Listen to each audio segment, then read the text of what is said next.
Let's lock in. Anthony Joshua versus Daniel Dubois set to headline 5v5 in February 2025.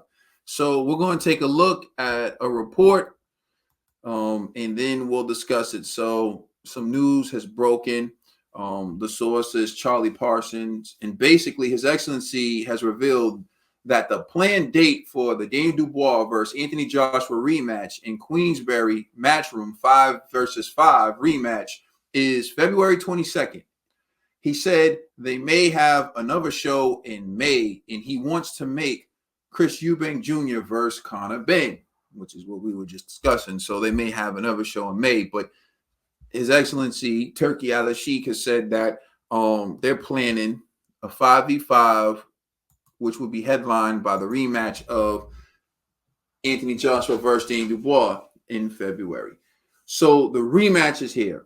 So now that that's being discussed, my thing is what I want to focus on is will it be the end of Anthony Joshua if he doesn't win? Will it be the end of Anthony Joshua if he doesn't win? Actually, I'll save that for the next segment that we're going to discuss. Let's talk about, does he have a good chance of winning? Can he right his wrongs? To be honest with you, I don't know. I always felt like with the Andy Ruiz fight, he had the opportunity to win in the rematch because he got knocked out going for the knockout. So originally, he was about to take Andy Ruiz out, and then he got caught in an exchange, and that was pretty much the beginning of the end of the Anthony Joshua we knew going into that fight. So in the rematch, he was able to implement a style where he utilized his movement, his footwork, and he was able to win. Now, going back to the Anthony Joshua I saw in that fight, I pulled up some tapes. I wonder if that Anthony Joshua would be able to beat Daniel Dubois. With that version of Anthony Joshua who's cautious, uses the jab, utilizes movement, be able to beat Daniel Dubois? I don't know. So there's just a thought. I always felt like he had a chance to win. Then there's Usyk.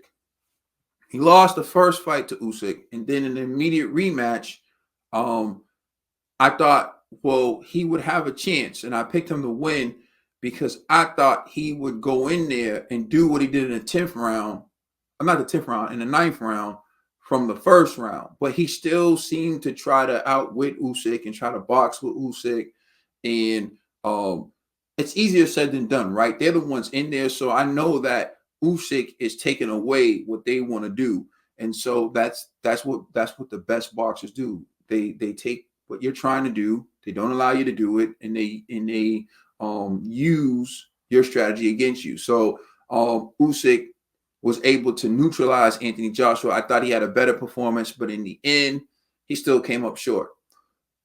Then we're talking about the immediate rematch with Daniel Dubois. And to me, this might be the worst one because the first fight with Usyk, he lost, but it was a decision. It was like, okay, you're still the more powerful guy. If you change some tactics, you may be able to knock him out. In this fight, it's like, yo, you might not be the more powerful guy, and you got knocked out. You can hang your hat on the fact that you had Daniel Dubois hurt, but still, when you had him hurt, you didn't have him hurt enough to where he couldn't land a counter and knock you out, which Ruiz was able to do the same thing. So can he win the rematch? He can. Anything is possible. But do I believe that he's going to be able to implement the style required to win this rematch? I don't know. I think he has to abandon combination punches. I think he's been very predictable in his attack. His hands were down. His chin was up. We already hashed this out. To me, he really needs to fight like Vladimir Klitschko, like Lennox Lewis. He needs to stick with the 1-2.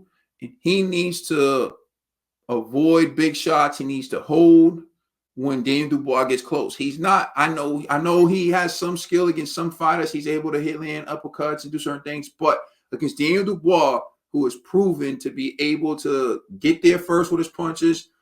He's sharper in the combination exchanges than Anthony Joshua. He needs to hold. That's what he needs to do. Remember, Vladimir Klitschko was chinny in the beginning of his career, and Emmanuel Stewart gave him that style where, you know, you hit 1-2, hold. I know people don't like the style, but you're at a disadvantage when it comes to combination punches when you're the size of a Klitschko, when you're the size of an Anthony Joshua fighting a smaller, more compact fighter with shorter limbs. Like, it's easier for them to get their combinations off. That's why the style was given to Klitschko. So I really think he needs to fight like Klitschko if he wants to win that fight. He has to take his opportunities when they're given. He needs to capitalize on Daniel Dubois' mistakes. So he needs to let Daniel Dubois be aggressive. He needs to stay composed and avoid a catastrophic shot and wait for Daniel Dubois to make a mistake like he did when AJ landed that right hand in the fifth. And then when you hurt him, he needs to be better at finishing him. I think of Apataya comes to mind. When he hurt his opponent, he didn't get all crazy. He set it up. He knew he was, I think the way he did it was brilliant. I think AJ has to, you know, when you hurt a guy, yeah, you want to press him, but you got to press him with intellect. And I know he was doing what his corner told him to do. So there's a lot going on this. I refuse to give a prediction right now, but I do think this is going to be Anthony Joshua's most difficult rematch. And I think I may even title the video this.